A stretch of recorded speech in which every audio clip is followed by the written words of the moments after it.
to me, jumping into the modular was I need the physical touch.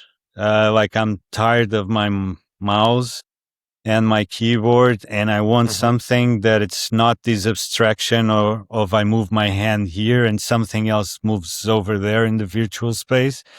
I needed something that was physical. So when I need to go to that filter, I know that it's there and I'm going to go there and I change it immediately. And then I can come here and lower my track, or I can go there and change this parameter or that control, and everything is in its physical space. Welcome to Life with Strings Attached. I'm your host, Jamie Gale. In this episode, I speak with Lisbon-based artist, musician, and instrument designer André Gonçalves of ADDAC Systems. For 16 years, André has explored modular synthesis, experimental music, and the physical interfaces that make electronic sound feel immediate and human.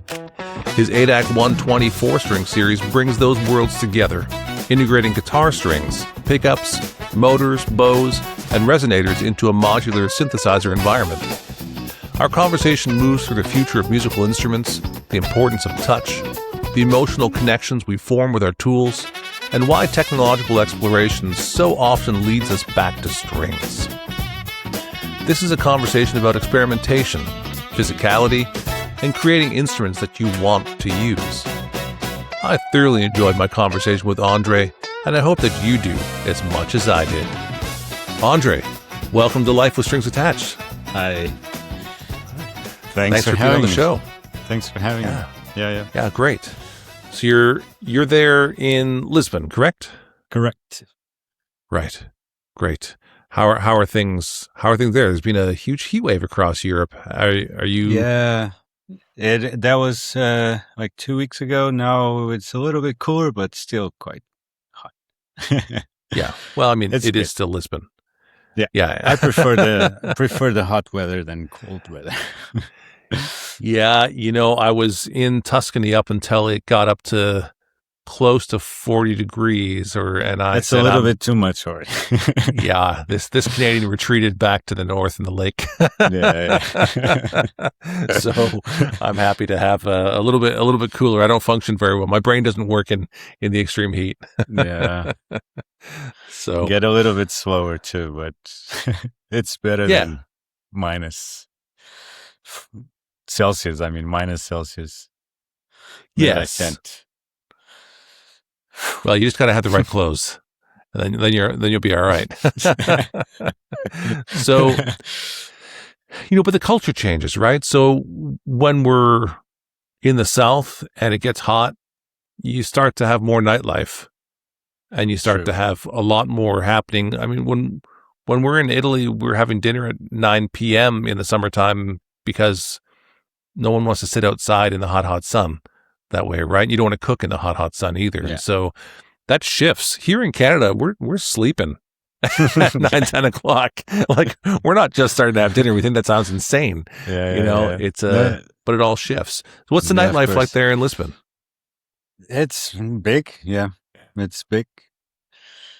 It's very active. There's a lot of, and now with like in later years, tourism took over, and it's every night there's of course a few areas that it's more known for that, but it spreads out quite a lot. It's big. Yeah. And are you performing live music at this point in your life? I know it's been a part of your history. Are you actively doing? I'm still doing it, not that often, because I'm not. I don't look for it, so I'm not sending emails or looking for gigs. But it still happens every once in a while. Someone still invites me, and I still perform. It's otherwise, it feels something is missing as well. I need a little bit of that output in a way. And what time it does kind of live closes music... the whole circle in a way. Otherwise, it feels like there's something missing in the circle. I would say for me personally. No, I hear you. I've been a performing musician. I've played all over the world, and that was a big part of my life at one point in time. And it gives context to everything I do. Yeah. You know, I can't fully understand the needs of a guitar player if I don't, or any musician for that matter, without having the full experience of recording in the studio, playing live, playing in small clubs, playing in small stadiums. Never played like a huge stadium, but I've played small stadiums, you know, and knowing that sort of difference. And that's that's where we get the idea of sort of, for guitar players, bedroom tone versus useful live tone. Yeah. You know? Yeah. Shapes everything. Because if you haven't been there, you don't have that knowledge. You're just carrying your thing from the rehearsal room to the stage, and then it doesn't sound the same. Yeah. Yeah, it's easy to hear yourself when no one else is playing. Yeah. But when you have to negotiate some space between yourself and the other musicians, exactly, then you start to conceive what is a useful sound versus also, others.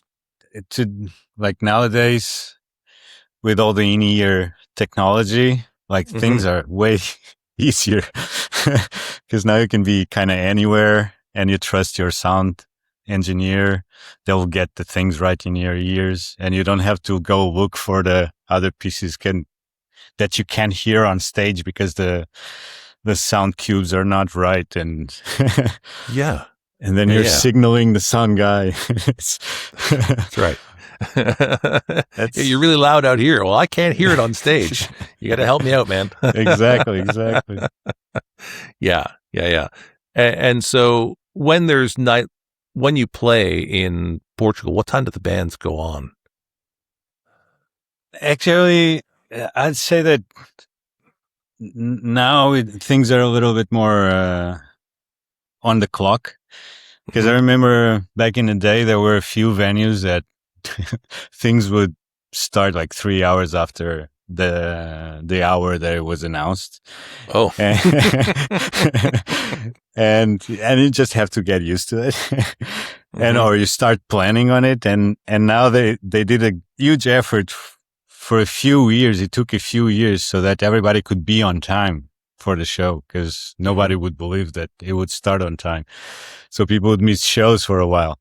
But now it's pretty much, but it starts at, like more bigger venues, I would say 9, but smaller venues, 10, 11, maybe the second act or the DJ starts at 12.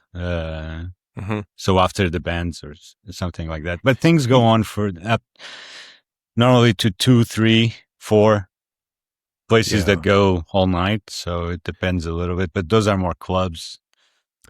I asked because I have Cuban musician friends that play down in Miami, and they asked me to go to the shows when I'm in town. I was like, what time are you going on?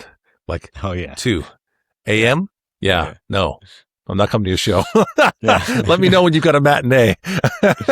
Yeah. But sure. It's the heat. Their culture developed because of the heat, and that's sort of where I was going. I was wondering if Portugal has a similar sort of culture where the entertainment happens later because of the heat, but it doesn't sound like it does, actually. Yes, it's not so much into the late night, but always late evening, at least. Nothing starts at 7, unless it's during the summertime and there's like these, which we call afternoon, because the sun is still very high. And so they do this during the afternoon in some outdoors space. Yeah. That can happen as well. Yeah. All right. So getting a sense of that, but your work, I don't think, is particularly related to your culture. The thing that drew me to, we're just shooting the shit so far. Warming up. But the thing that drew me to you in the first place, and we're just really meeting. This is the second time we've ever spoken. Yeah. We had a little meet and greet conversation, and but this ADDAC120 Four String Series, like you described it on your social media as a new kind of modular string instrument. And when I saw it, I see guitar strings, I see guitar pickups, I see something that exists in the space of guitar, but not guitar. And this is a very interesting space for me because I deal with the future of guitar often, the unwritten future of guitar, and what is considered guitar is a bit negotiable. And so, but I don't think you see this as a guitar. I know you play guitar. There's guitars in the background there. How do you describe this? How do you envision it? Because you created it. As a guitar builder and a player, you have a sense for when something's working right. That's why so many of the world's best trust D'Addario. Unmatched tone, perfect intonation, and strings made to the tightest tolerances in the industry. That reputation is no accident. It's the result of 400 years of being obsessed with quality and innovation. D'Addario, when you know, you know. I've always been around guitars, and it was my first instrument. And in later years, I've been researching the guitar like technically, which I never did. I just picked up a guitar and played. Mm-hmm. But because of that, my main guitar was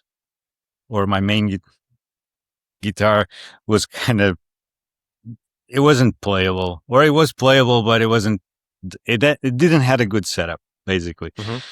And one day I just thought, why don't I research about this? So I started researching to fix my own guitar. And then one thing led to another and so I never thought of pickups, like what's the differences on all these different pickups? Because I noticed my Telecaster had the single coils and it was making a lot of noise, especially here around all these EMFs.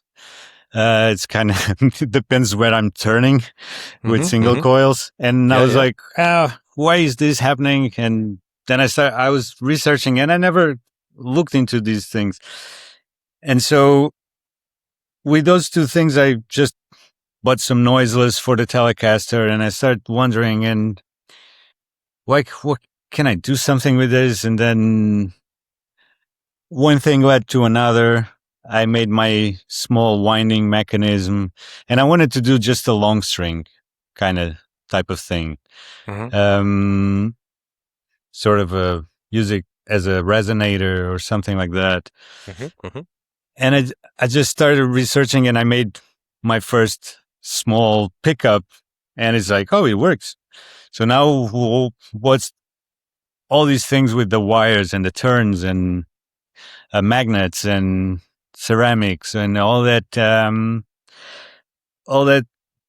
thing. And I bought a whole kit or bought all these pieces and I was working these coils, winding these coils and testing them.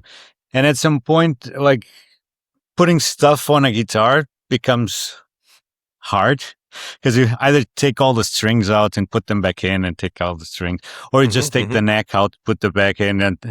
But it's always this thing. So eventually I bought a guitar just to make a routing that I could just slide some stuff underneath. But then I got the guitar and it was a brand new guitar. It was very cheap, but it was still a playable guitar. And I didn't feel right to just butcher that guitar.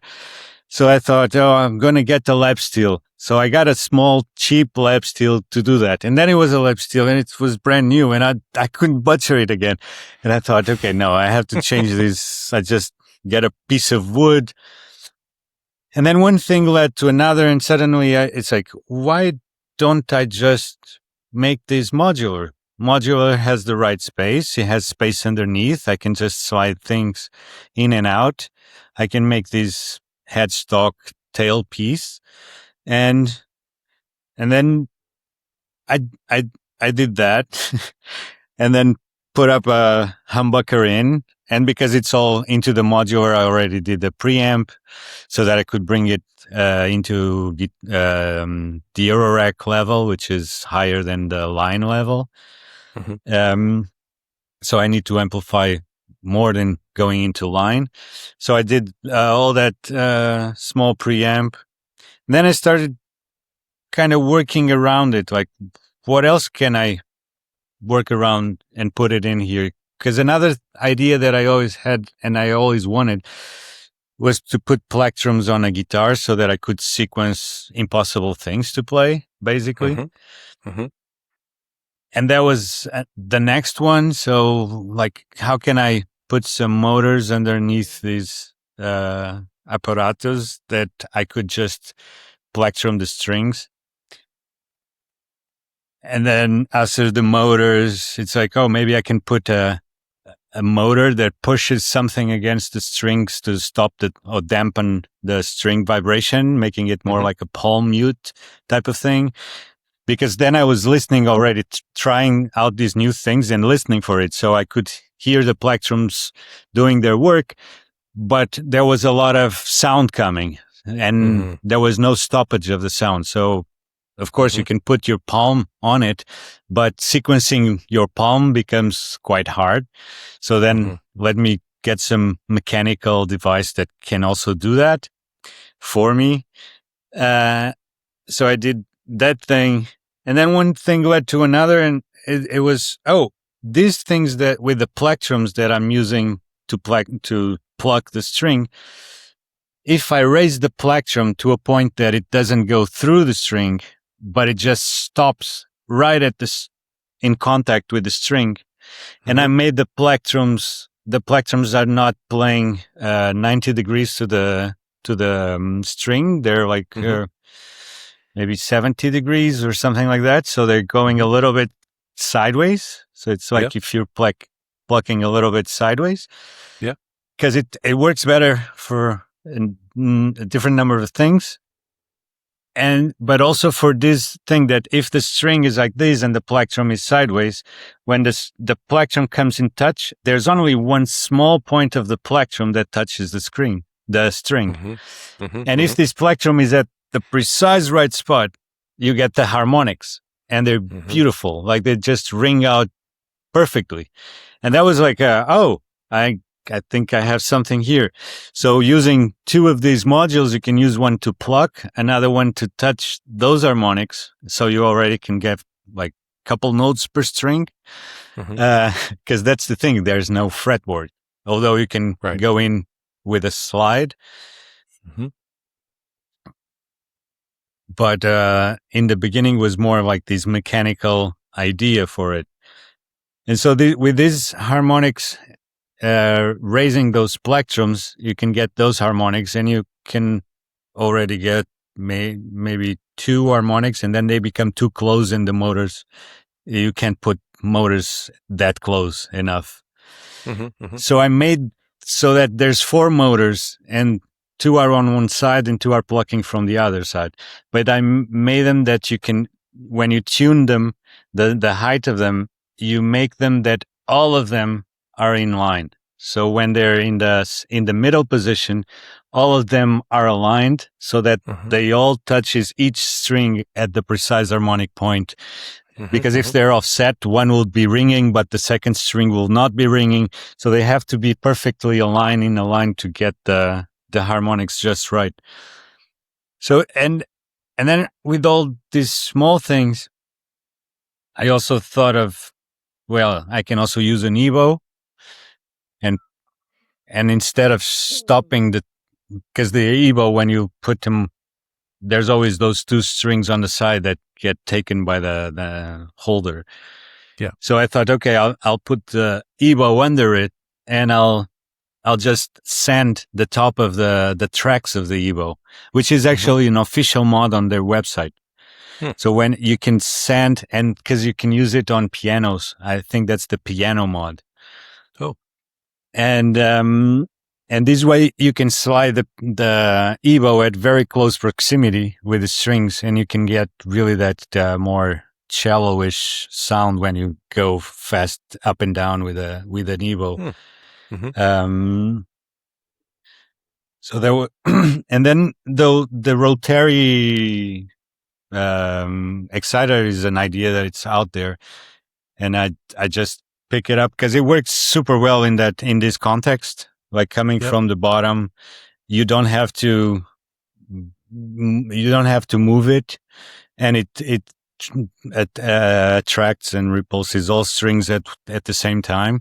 So you can just fine tune and find the harmonic that will be more excited by it, and it works also super well. And then after the launch, and I haven't, I'm terrible in the media, social media, because I post only when I have an announcement to make, and then I don't feed the machine. But the people gave us so much love on the release that I've been really hard at work starting the production and all the things related with the production, because we had to ramp up the production because we weren't expecting so many so much interest. But besides all the production that is going well, we're maybe 1-2 weeks delayed, but it's going well. And but after that, and reading through the comments and all that, I immediately started working on additions to the line that I already announced.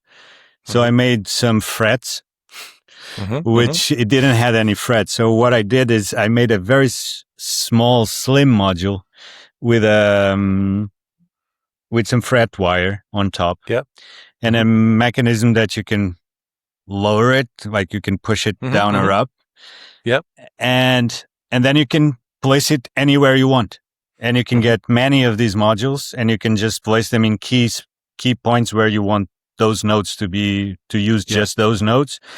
And you just bring the string down, and it doesn't need to be like in a guitar. Normally you put your finger next to the fret, but here you just have to push the string down anywhere below the fret, and it just brings that note.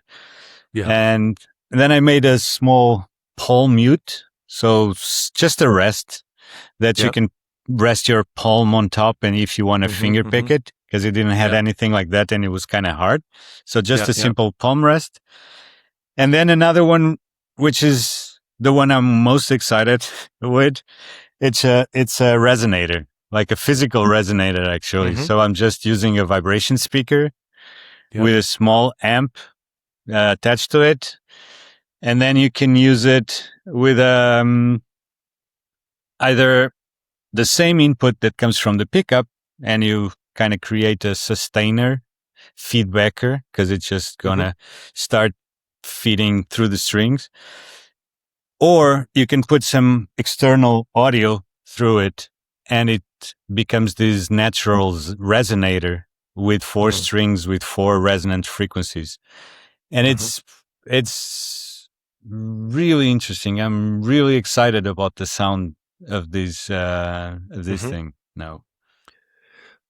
Cedar Creek Custom Case Shop is your premier fretted instrument custom case maker, and we invite you to create a musical instrument case unlike any other, one that's unique to you. Every Cedar Creek custom case is hand-built by highly skilled craftspeople using only select woods, Providence Forge hardware, and premium instrument-friendly materials. At Cedar Creek Custom Case Shop, we are dedicated to helping you design the case of your dreams. Find out more at cedarcreekcases.com. So that's fantastic. I think I need to bring our audience into this a little bit, because you're using some familiar terms, because you come from a background of making synthesizer modules, right?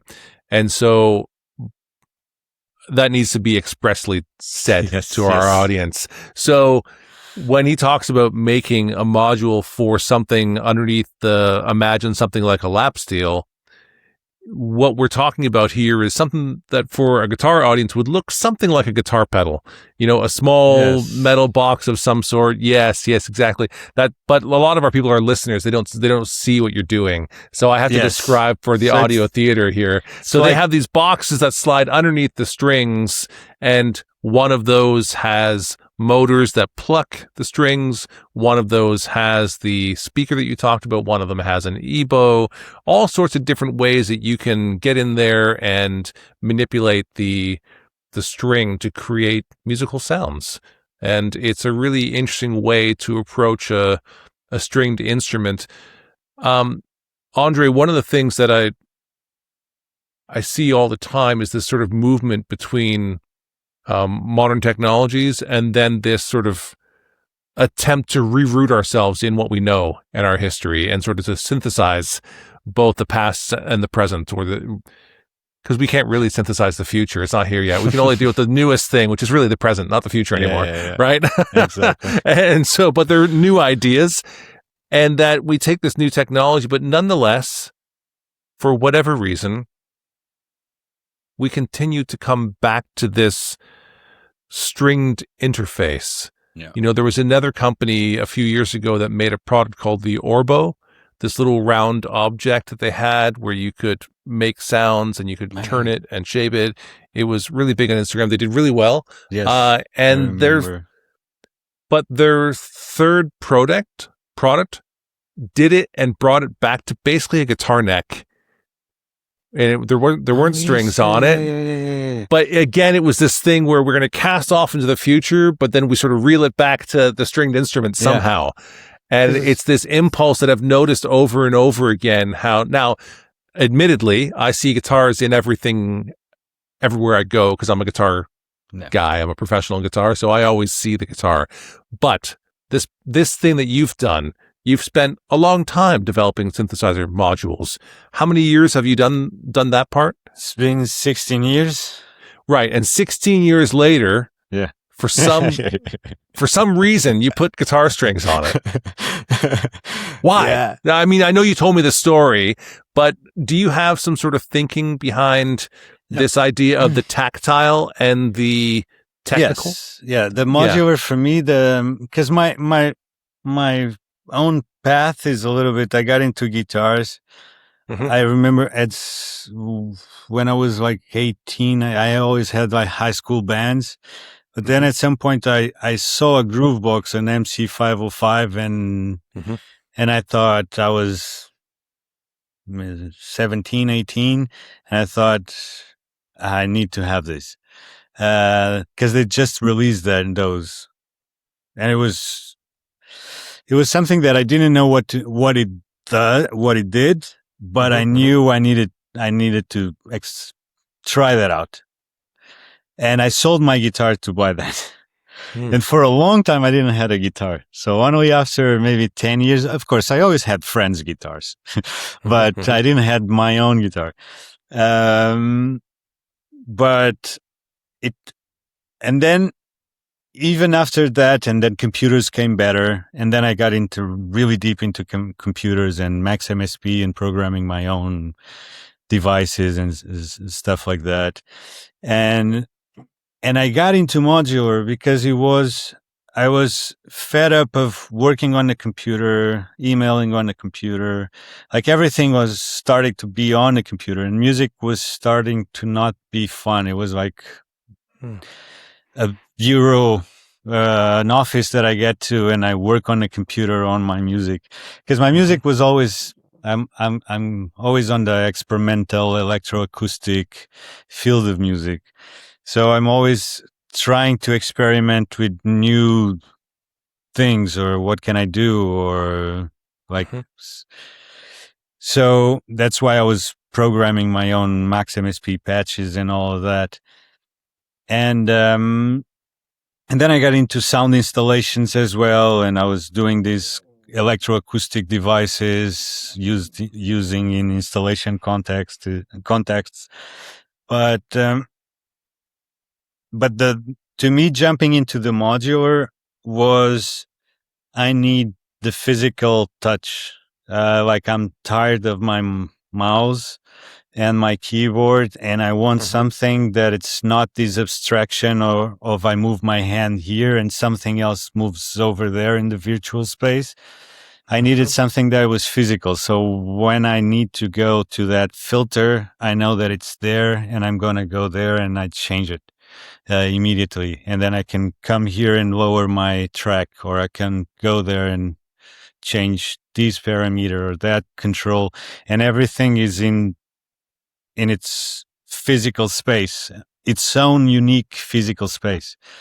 Because I always used a lot of MIDI controllers, but even the MIDI controller is always an abstraction. It takes you a while to memorize your MIDI controller, because you assign everything, but it takes you a while to interiorize your mapping and to become natural, to go there and raise that thing or bring that effect down, or because you always have to learn your mapping after a while or get used to it to become natural the way you interact. Otherwise you're a little bit always, you can't naturally get fast. And that's the thing that the modular brought to my playing with the real-time playing. It was I can go from this point to that point faster because of course, then the modular also have the whole spaghetti that you can also, and you also need to learn your patch and get used to your patch, because otherwise the next day it's going to be, what did I patch yesterday? Because I can't remember anything of what I did. So what is here? But all of this is an exercise that's the learning curve of modulars. Yeah. And I guess at this time, it was also like now why I got back into strings. So I got into modulars because of the physicality of it. And now it was my own physicality that got disrupted in this last year, because I busted a meniscus on one knee, and I needed surgery. So I did surgery. So I was recovering at home in my couch. And of course I got a guitar at home and that was my companion for a while. And then 6 months later, I busted my other meniscus on my other knee. So I got surgery again and I needed the recovery time again. And it's all of this got me more close to the guitars again, And also because then with all my research, because then I went a little bit overboard with my research. So I bought a whole bunch of guitars until I tried all the right pickups, active pickups, PAFs, P90s, humbuckers, single coil, all of those. So then, of course, I got also like a short scale guitar.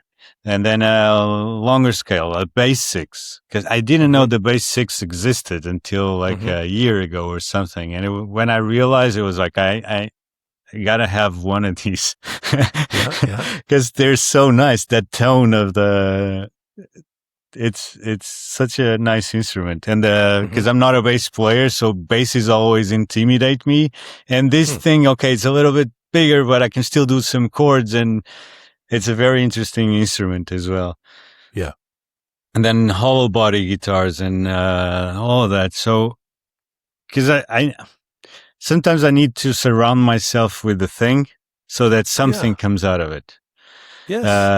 And I kind of do it on purpose, but I was never like, I didn't have a big plan, but I knew that this will make me think of something.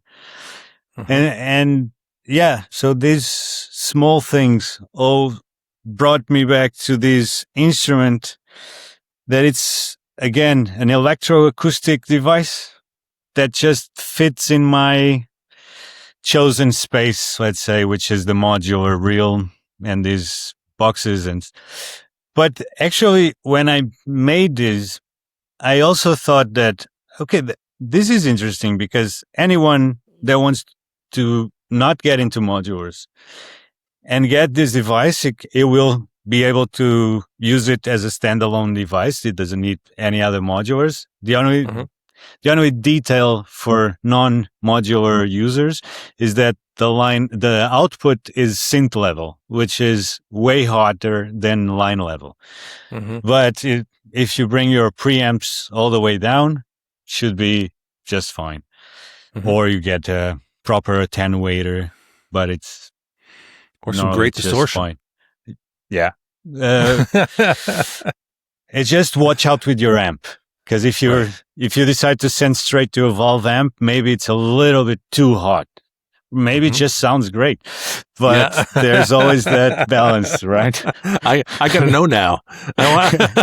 Yes. Now I need to know. Yes. And actually, our our pickups are distorting on the Eurorack side. So they're actually, at some point, they might be 22 volt peak to peak. Mm-hmm. The current is small, but still there's a lot of, it's a big headroom output. But yeah, I mean, so listen, when we get into talking about drive and distortion and where we want to drive, that creates a possibility. So I'm going to dig into that for a second here. I know it probably wasn't a big point for you, but it is for me. The most pedals I have is fuzz, distortions, overdrive. Yeah. But there's ways to approach it. And then when you break down the system, you can apply, if it is a valve amplifier, power amp drive is different than preamp drive, right? And so I remember a few years ago, we got Victory amplifiers for the NAMM show to use as demo amplifiers for the Boutique Guitar Showcase. And we got the ones that Guthrie Govan were using, and Guthrie plays with hot distortion, so I thought they would be fine, but they actually didn't have a lot of hot distortion, and we're trying to figure out, well, is he using a drive pedal ahead of it? Pushes. And one of the guitar makers went to see him a few weeks later and sent me a message and saying, he's using a cabinet attenuator.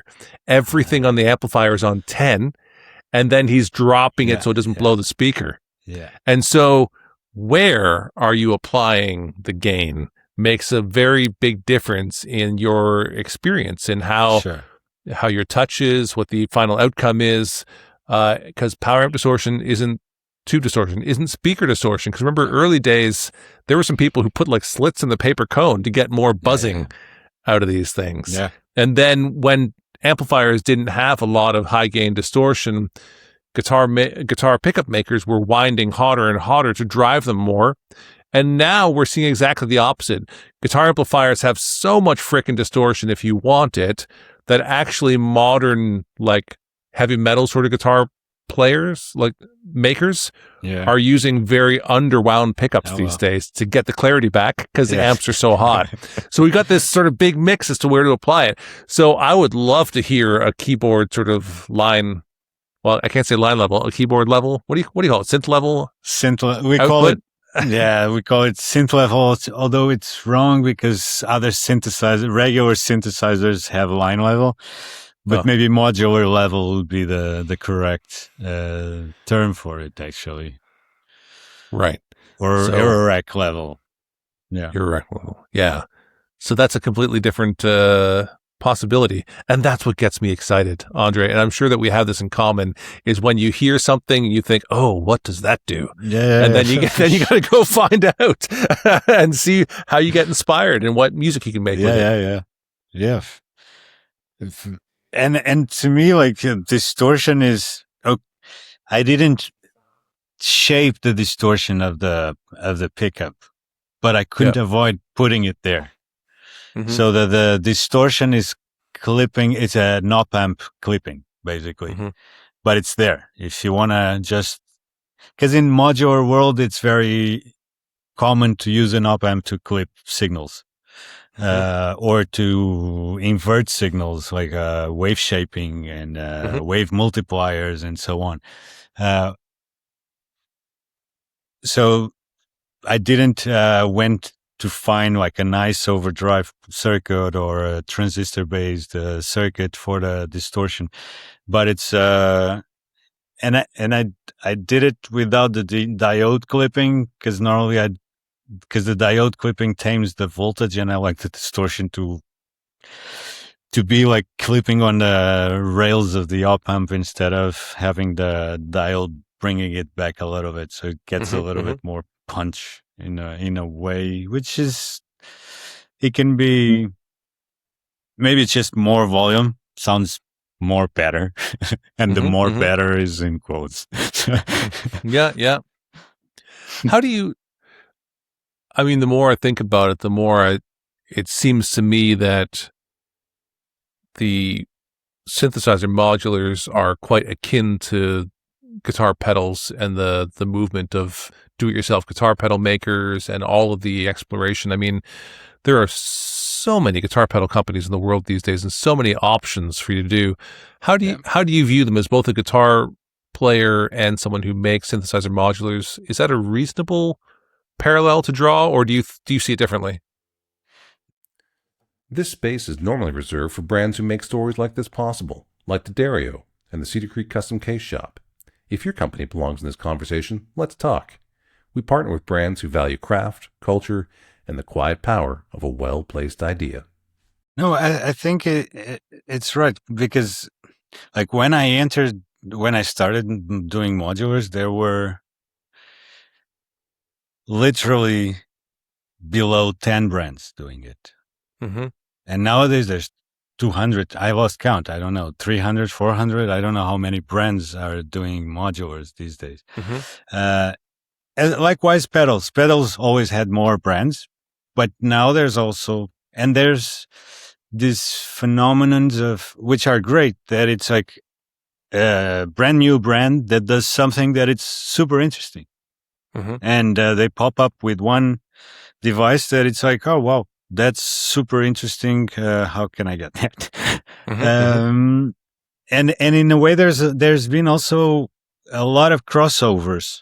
Like, for example, I have this Field Tone Weaver that there was this pedal that was around. It's always sold out. And it's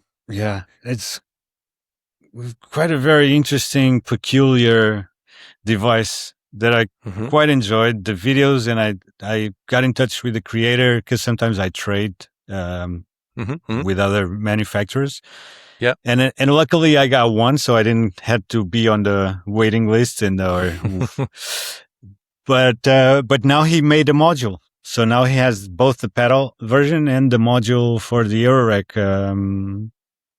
enthusiasts or users. So there's been these crossovers of these small brands that have this small output in terms of quantity, but the product is so interesting that that niche, of course, is very interesting for a niche. It's not like, it doesn't have bypass, so you lose your signal if you go through it. So, or it doesn't have, there's no dry. So if you put it in a pedal chain, it doesn't work because you lost your guitar. But so you always have to route it in parallel somehow, which in a regular guitar chain is normally not that standard. So it's more for the studio. It's a pedal more for the studio. So it's already a pedal for a niche. And then he put it out in modulars, and it's also, I'd say maybe it's a bigger niche than the pedals, but not entirely sure at this moment, because the modular world just exploded in the last years. It's always been like a steady. Now maybe there's a small, after the pandemic, and the bigger manufacturers getting into the field, because normally it was all small manufacturers, let's say, when we compare to big brands like the established big brands. Yeah. But when Behringer got in, it was like, okay, the modular now is part of the world. Yeah. It's not a niche anymore. Yeah.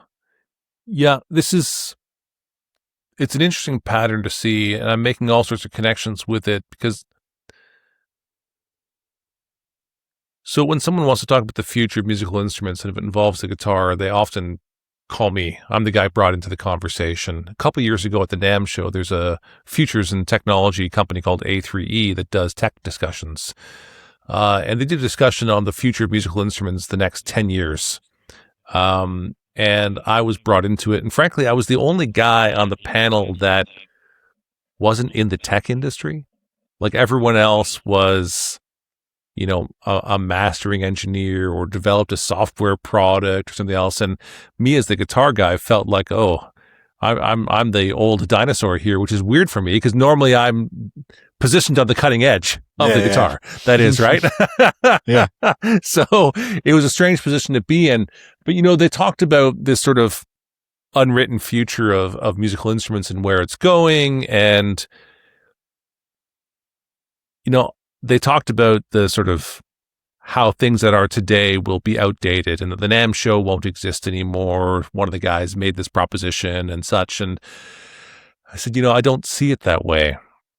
I see that this pattern happens over and over again where we create new technologies and we liberate ourselves from previous ideas and previous methods of creating music. And we create this new amazing thing and we keep some of it.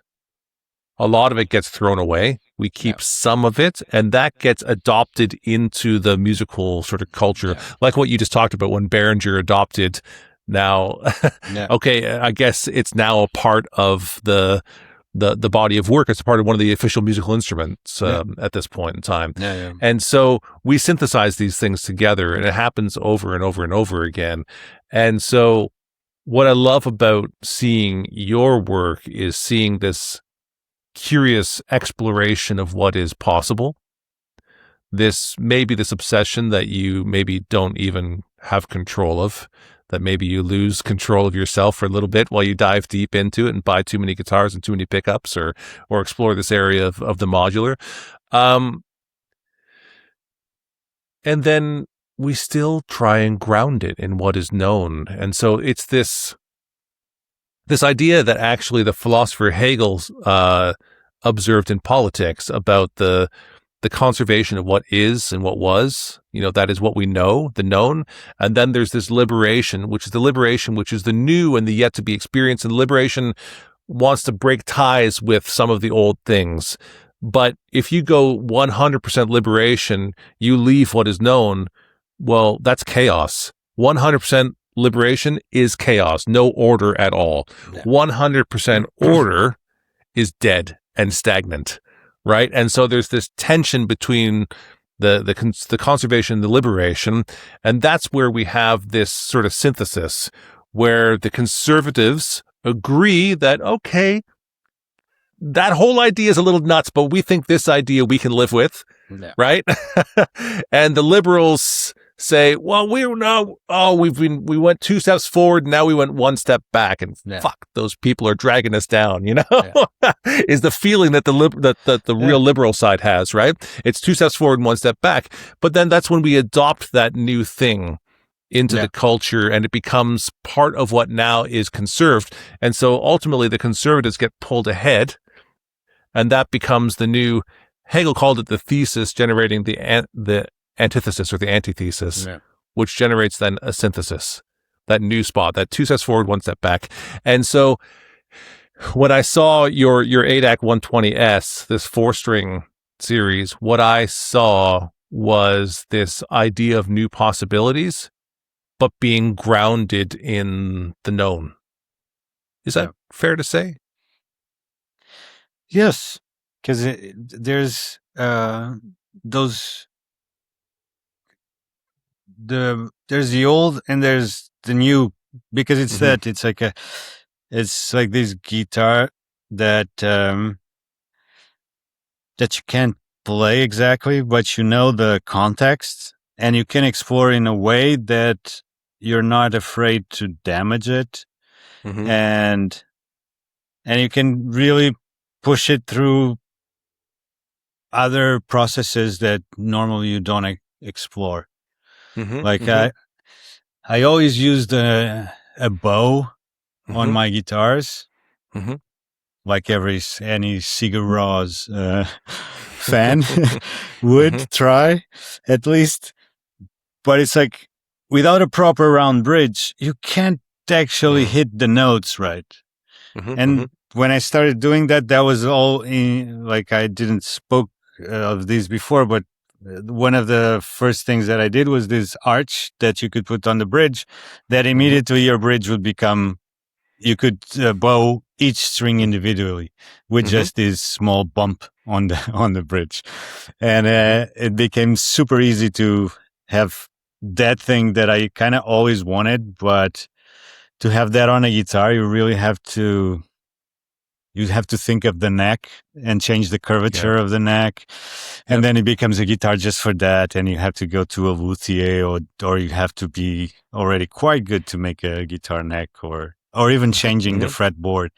So it's like, I didn't want to dive in there, but now I can kind of do similar stuff on it. And it's actually interesting because a lot of people that already ordered, or there's a representative number of people in the sound industry, like doing soundtracks, working on movies, working on a game in the game industry, working on games and wanted to make sounds for the specific things in games, and so on. And it's like, yes, it's meant for that. It's like, it's an open canvas that you already know the context because it's strings, so you already kind of know what to expect from it. But then there's all these extras that maybe you never tried something like it, and it just invites you to explore.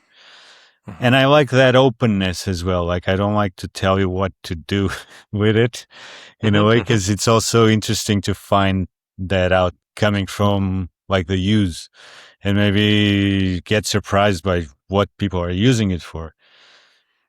So yes, there's this crossing of kind of, it's something, in a way, it's something new.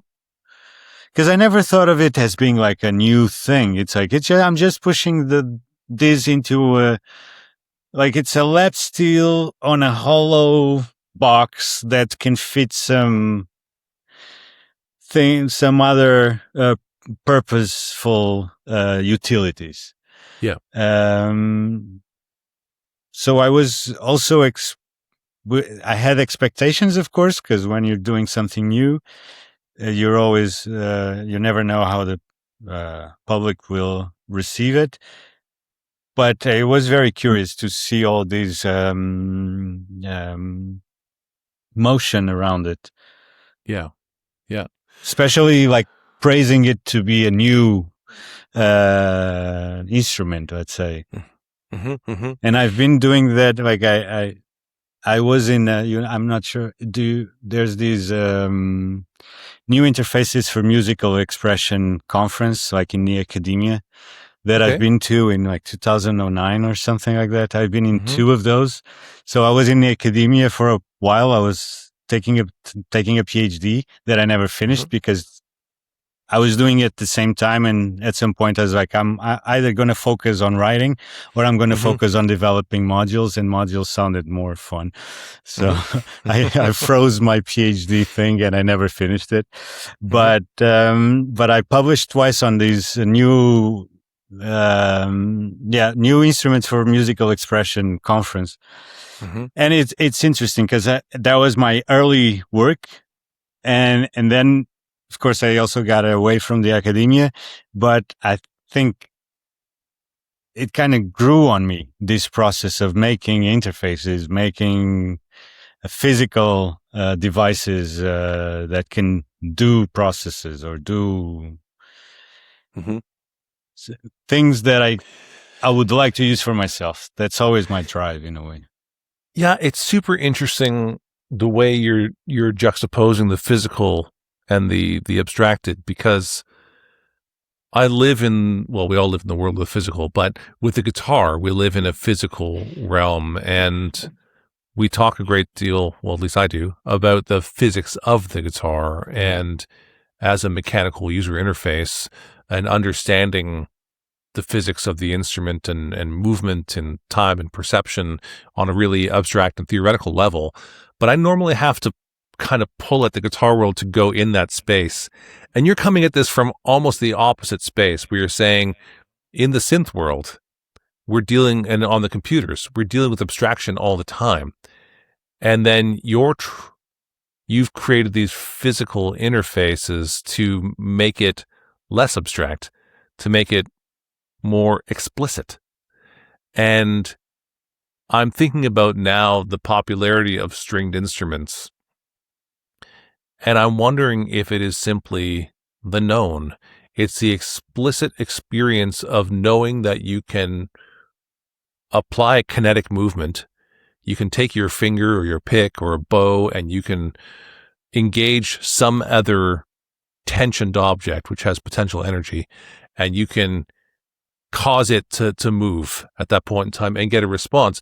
But because I'm sitting here and I'm picking up my glass and I'm moving my microphone and there's a screwdriver over here and there's a teacup there and the computer, we know the physical realm, right? Like we touch, it's one of our key senses.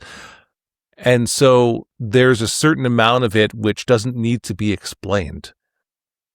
You don't need to abstract it because we live in a physical realm all the time. And it's fascinating to me to see this coming at it from the other side of saying we're living in this abstracted world all the time. We're all the time on computers. We're all the time on our phones. We're all the time hearing, this is a manipulation. If we go to something like a cochlear implant, we have an even greater manipulation because then we're bypassing the eardrum altogether. And so it's all of this abstraction which we're trying to understand. Yeah. And there's probably so much to learn by looking at it in that way. And at the risk of going on a rant here for a second, I've observed this within youth culture, those who have grown up on technology, that there's a real push right now amongst young adults for the physical. So my son is in his late 20s now. He's 27. He lives in Strasbourg, France, and he goes out to the bar all the time. But when they go out to the bar, he goes to trivia nights and they have board games. And I've seen groups of people in their 20s playing bingo at a bar. In where I grew up in Toronto, if the word bingo is associated with senior citizens, people with gray hair, smoking, having a drink, and playing with a bingo dabber, it is not associated with young people. But there's someone here in the city of Ottawa that goes around from bar to bar and makes a living hosting bingo nights for 20-somethings. And to me, this is all connects to what you're saying about living in this abstract space and needing physical connection and trying to, I extrapolate to say to ground it. Maybe you agree, maybe you don't agree. But it's to make explicit our reality when we're living much of our time in an abstract reality. Yeah. Yeah. And it's also like, I was thinking because of the surgery and I had to stay at home and in the couch, like I didn't pick up the computer. I picked up a guitar. So, and I could be making music on the computer, on my lap, but somehow it's like we spend so much time on the screens that as I was going through something, I decided to so I'm not even turning my computer. So I'm going to stay. I'm going to do it the old way, turn on the TV when I want, or just play guitar. And at the same time, and I was thinking before is like what he said before as well. It's that some things won't change because some things we just update. Okay, there's a better modeling tech method, and it sounds way better than the previous one. More dynamics. It can capture your feelings better, and it tracks better. It's like, oh, great. Let me get it, please. But there's also, because then if it replaces and makes it something that you already had better, it feels like an upgrade and you don't feel bad leaving this one out, even if you spend a lot of time working on this one pedal. But for example, on a guitar, I feel it's already a little bit different. Like I'm not, like I have feelings for this guitar. Like I spent a lot of time on this guitar. Like I can't sell this guitar. So it's, and I don't want to update. You need to make like a crazy ass guitar, like that has some really new things in it, so that I can upgrade this one for that new one. Because this one is mine. I feel it. I know its quirks. And if I'm jumping to a new one, it better be way better. Otherwise, I don't bother. Like the small difference, it's like, it doesn't matter that much. and since and then there's the attachment to that one guitar, because maybe you bought it already from someone else, or maybe someone else bought it for you, or like it's that you made this whole tour with it, or you remember that situation, or there's all these things that you can get attached to technology, that it's not just what it does, is what it did with you in a way. And do you get connected that way to your synth gear or not? I think I do as well, yeah. Because there's some modules that I know that it gave me that thing, and that one I used in that thing, and it was so good. So I'm never going to sell it, because I may want to get back to that one sound that this one thing does very well. And but especially it's these things. It's because it's always like that, and I think any musician relate with this. It's like sometimes you buy something that it just clicks, and I normally say, does it make music? But it's not music, it's my music. Does it make my music? Does it speak to me in a way? It's what I'm looking for. Because some pedals, sometimes you get it. It's like this great pedal, everybody praises this pedal, all this best sounding reverb. And it happened to me, like some of these best sounding reverbs, I couldn't relate with them. And then I found my own ones. But sometimes like these, and it can happen a lot. Like you buy this pedal that it sounds great, or the videos sound great, and then you get it. Yeah, it works, but it doesn't click for me.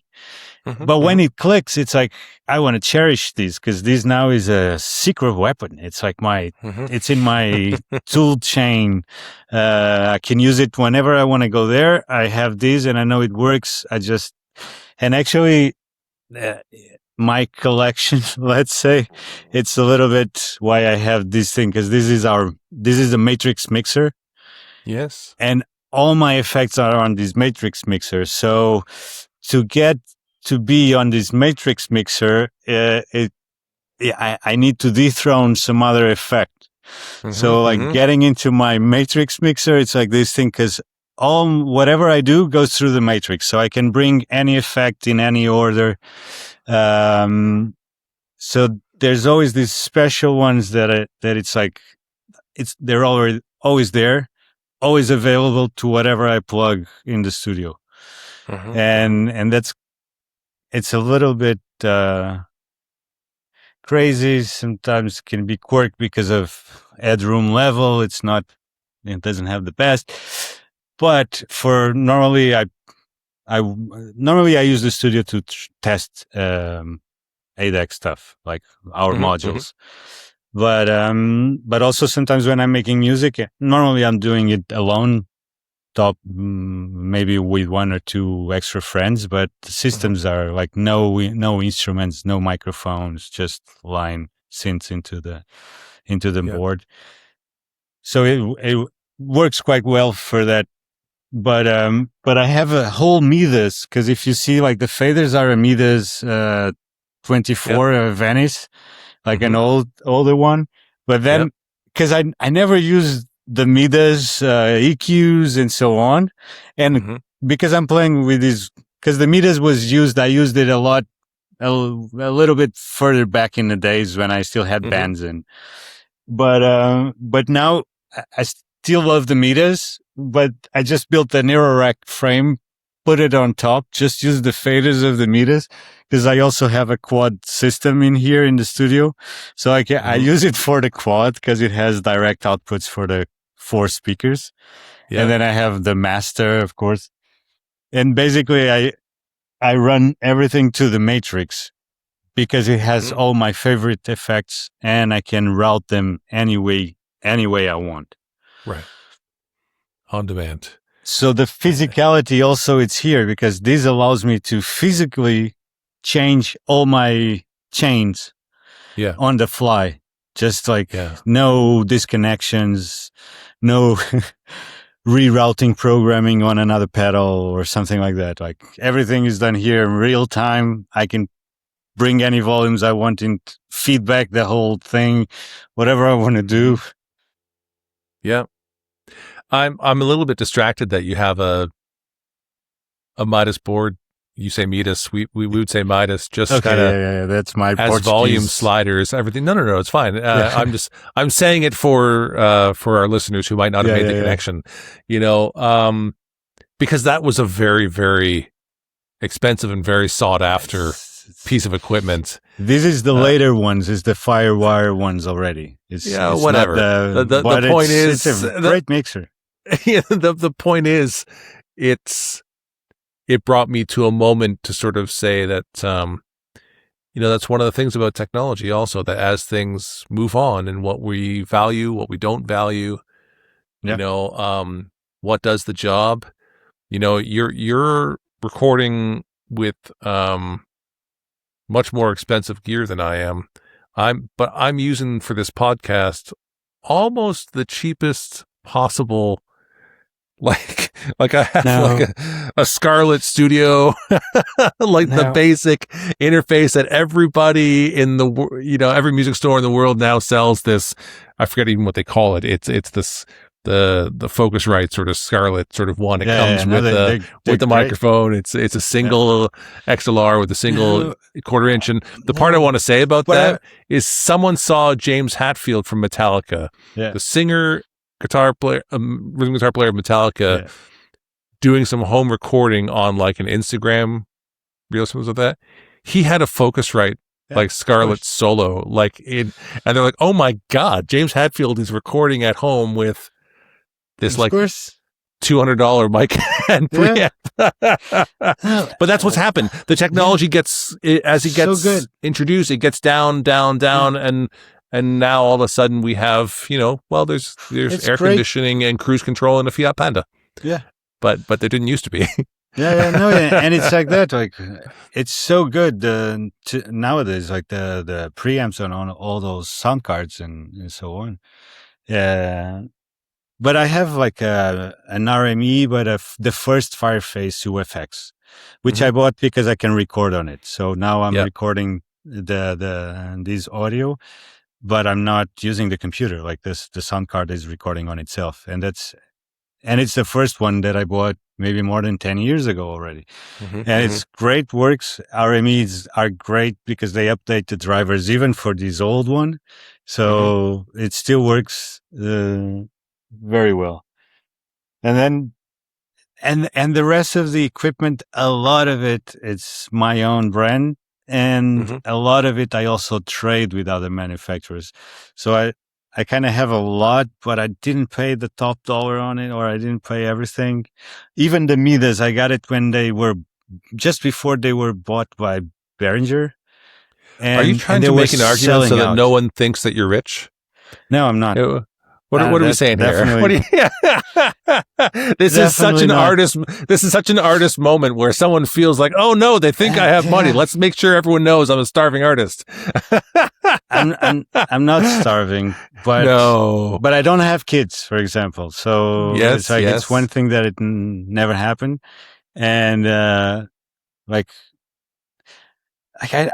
but I also don't feel like I need that money.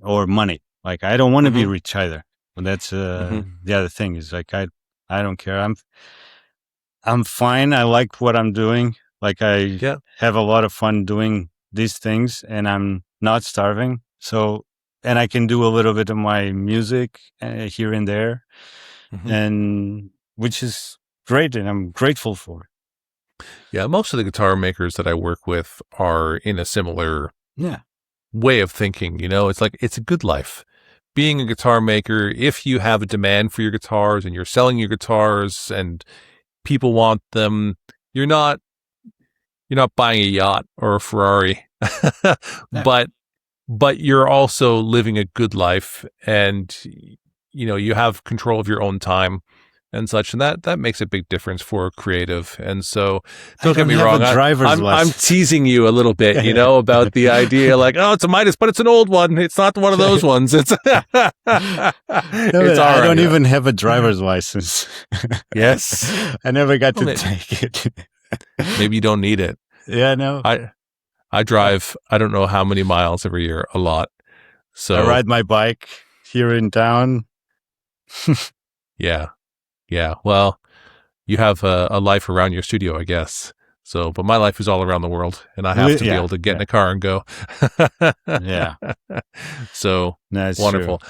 Listen, Andre, thank you so much for being on the show. I've enjoyed the conversation. I'm super inspired to hopefully one day try one of these. It sounds like a commercial every time I say it, but the ADDAC120 Four String Series. Because I saw it, I didn't know who you were. I sent you a message and it said, I want to talk about this thing. Yeah. Because, like you mentioned a few minutes ago, and we didn't really get into it, that I've also been seeing a lot of people inspired by, at one point in time, they wanted to be rock stars or country stars or whatever it happened to be, a pop star. But these days, when I talk to people, I hear more and more that their inspiration to play music, if they want to be professional, is so that they can write video game scores or film scores. Yeah. They want to make soundscapes and music in a completely different way. They have no vision of ever standing on a stage in the lights with the people screaming. That is not what they're after. Yeah. They're after making music for, well, that abstract technology life that we just talked about a moment ago.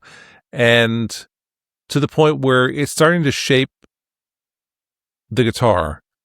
I recently was at a show, where was I? In Bologna, Italy, where Giulio Negrini of G&G Guitars had a guitar there. 3 out of 4 guitars he was showing had really ornate inlays on them, but they were all pop culture. 2 of them were like manga. Yeah. One of them was the eyeball ripped out in Kill Bill. that Beatrice ripped out of well, anyways, the other girl's face, and it was on the fretboard of his guitar. So movie culture, video game culture is right there. And the thing that really, when I said starts to shape the guitar, is one of those customers said, please do not put strap pins on this guitar. The guitar was shaped like a Super Strat, like a modern Stratocaster, but more pointy, right? Yeah. And he has no intention of ever putting a strap on it, never standing up. Yeah. Never putting his leg up on the monitor with the fan blowing in his hair. And this is what I mean. In the couch. Just shredding, or the chair. The office chair, which now we might call a gaming chair. Yeah. And this is changing. And at that same show, Frank Daimel was there, a German guitar maker who had made this sort of interface kind of guitar where you can plug in modulars into the guitar, physical ones, that he had just sold to a famous score producer in Latin America. And I'm going to blank on his name. Is Gustavo something. Oops. Anyways, look up Frank Daimel's website. Maybe he'll talk about it. Okay. More and more, I'm seeing this interaction. And there's a guitar maker that you should know about. But he has a brand called Verso, Verso. Yeah. Oh, you know him. Okay. Yeah. So Robin Stumval. Yeah, he's been on the show a few times. I know him well. I've been on the order pages so many hours, Yeah. Do I click? But then I see the timeline and it's like, if it's taken a year, maybe I'll do it later. And it's also, but I don't need it. And every time it's like this conflict is like, you don't need that. You don't need that. But it looks so good. But you, so I got to tell you something. Maybe I shouldn't say it on the podcast, on my wish list. But I've been thinking that you and Robin need to meet because I think that he would love what you're doing and you would like what he's doing. I saw his lap steel. And I'm like, now people are going to think I'm stealing him. No. Because although and I was very afraid of what was coming because I realized, this is kind of a lap steel that he's putting out. Yeah. And then I saw it and I'm like, oh, okay. Mine is still different because I was afraid that he was going to bring something more close to what I was doing. Yes. And then I relaxed and I regret not having got that lap steel because I was also, I don't need this. And I was very conscious thinking, I don't need it. Yeah. But I've been looking like since the first time Instagram showed me something like, because it looks like a Bauhaus guitar. It looks beautiful. Yes. Yes. And the idea of flexing and the moving pickups, it's really interesting. Yes. And the second one, the sign that he made, that one has a Layla expression exactly built into it. Yeah. And that's where I thought that it would be very interesting that maybe that expression could connect with some of your modules. For sure. Anyways, Yeah. after we're done this interview, I would like to, if you're willing, I would like to make an email and introduce you and Raul, because I think that it would be a pleasure. You would like each other. Yeah. And so we have one of those logs actually going, the lap steel going on tour with the Petite Guitar Showcase this year. So we're about to show that in 25 cities around the world. Nice. Not coming to Portugal though, but if you can fly to Paris, maybe you'll see it there. There's cheap flights from Paris to Lisbon. That is this. Back and forth. Yeah. So anyways, as we look to wrap this up, Andre, I always throw it back to the guest to say, is there a topic that you were hoping we would discuss today that we didn't cover, or a question you have for me? The last topic is yours if you want it.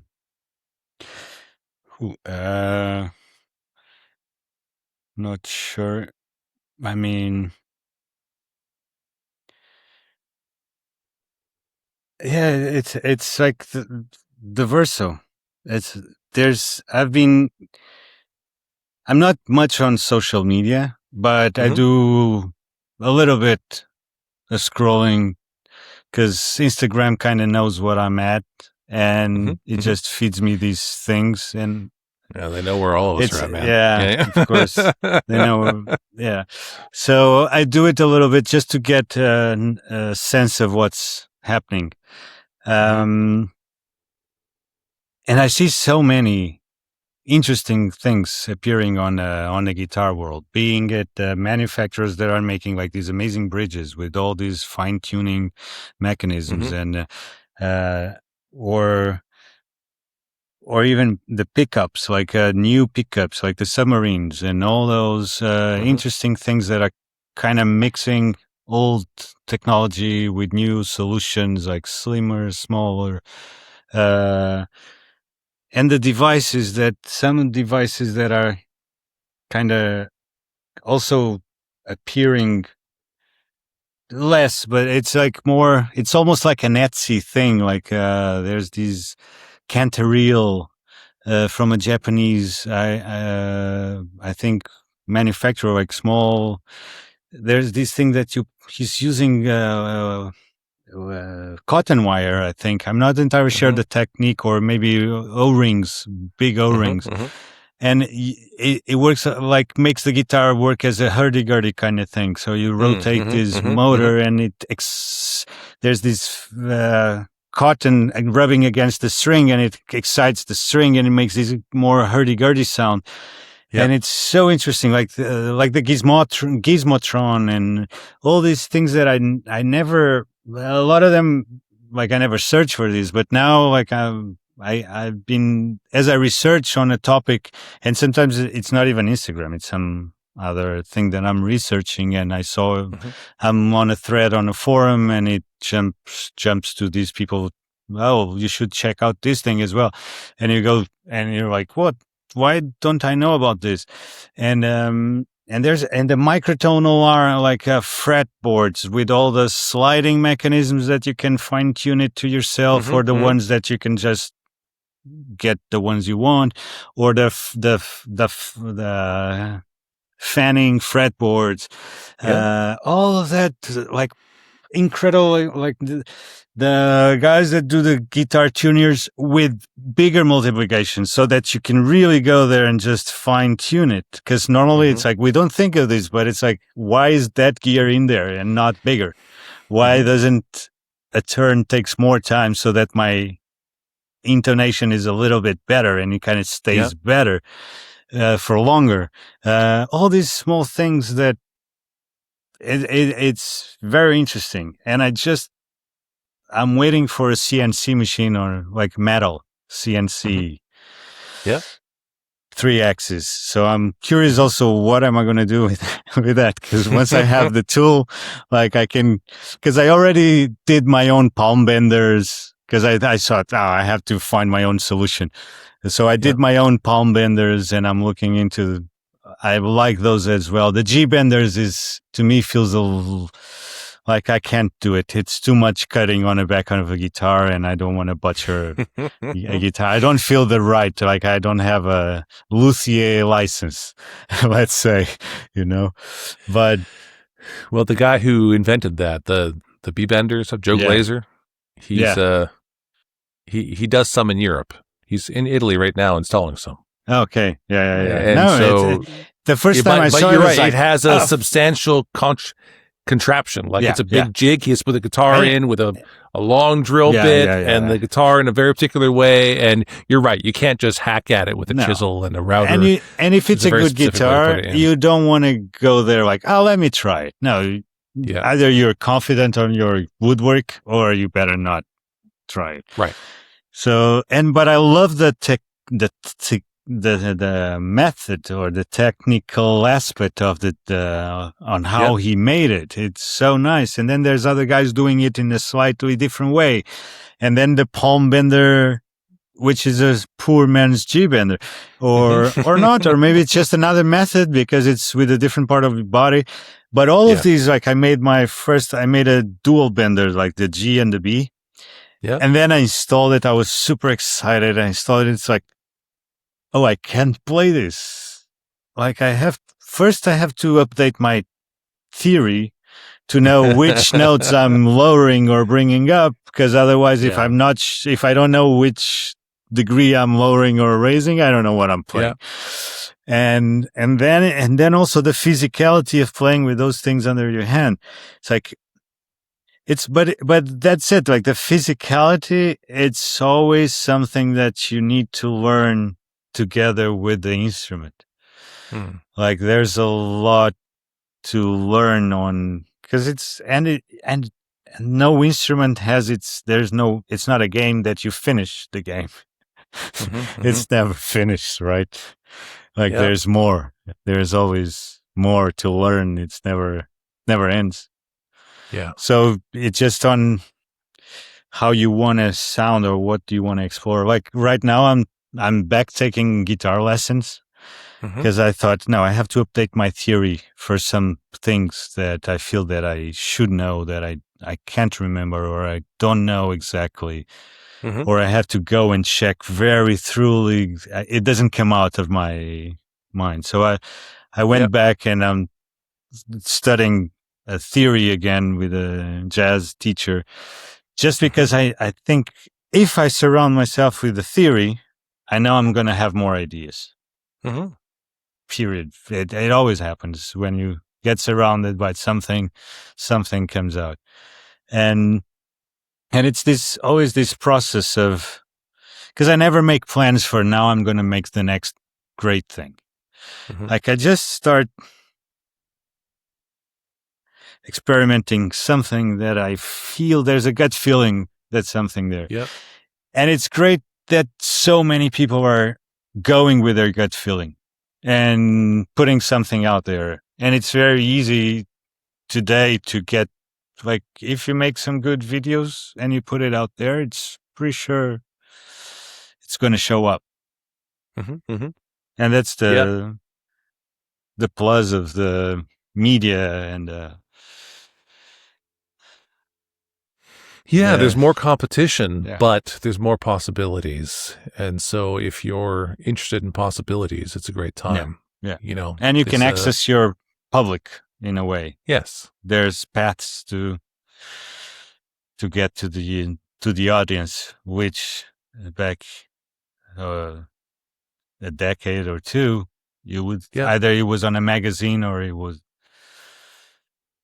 Yeah, access has changed. We're all connected now. And so it's an amazing thing. And it's what allows us to do what we do. And so curiosity and exploration. Actually, that's the title. It's been 10 years of the Boutique Guitar Showcase this year. And the tagline we used was 10 years of curiosity and exploration. Nice. And I think that's the common thread with all of my guests on Life with Strings Attached, is that there's a curiosity and a courage to explore it, because lots of people have curiosity, but they don't have the courage to follow it.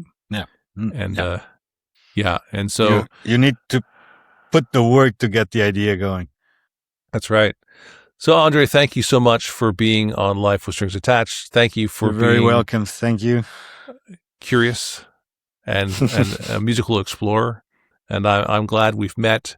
I'm looking forward to one day trying one of your ADDAC 120s. I keep looking off over here because I have it on the screen here with all the different modules. And so one day. But if somebody wants to know more about your work, where should they go? Our website is the ADDAC website is where everything is. And then my personal self is under my own name, André Gonçalves.info. And if you put my name on Bandcamp, it also pops up, and Spotify and all those. Yeah.